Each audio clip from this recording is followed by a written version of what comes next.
6 Bermuda Chub from our grow out system into Stingray Bay. These fish were actually collected as eggs. We collected eggs from the Secret Reef exhibit, this exhibit behind me.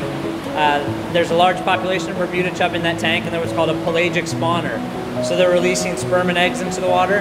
We can collect fertilized eggs from this exhibit and grow them up first in our larval fish culture system, and then in a grow out system that we have in River Journey. And eventually they'll be big enough to go to exhibit first in Stingray Bay, and then later back to the Secret Reef. We've been working on this for about a year and a half.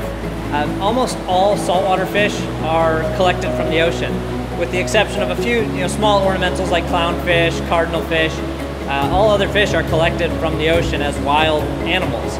Reason being, their life cycle is such that the fish, when they first hatch, are very, very tiny, very difficult to feed.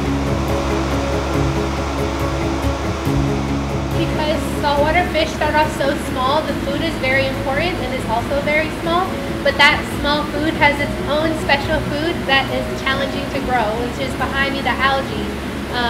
It has to remain sterile so that we're only growing that one type of algae, and that's kind of hard to do. So for a while, about 4 months at the beginning of the project, it took us a while to figure out how to do the algae and grow it.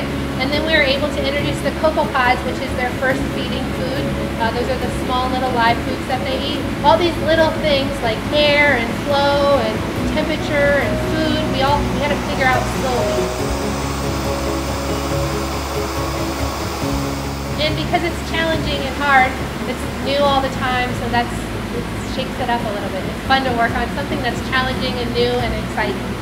So you're always excited when they make it to a new stage, and then finally we get to add them back to the exhibit, which we've been waiting to do forever. So that's really exciting to be able to see them just progress kind of like out of our care and into like just an exhibit maintenance kind of thing.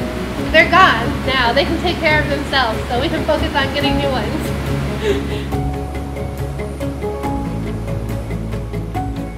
It's just really exciting to be able to have collected them as eggs from this tank and then raise them successfully to the point where they can go back on exhibit. Very cool.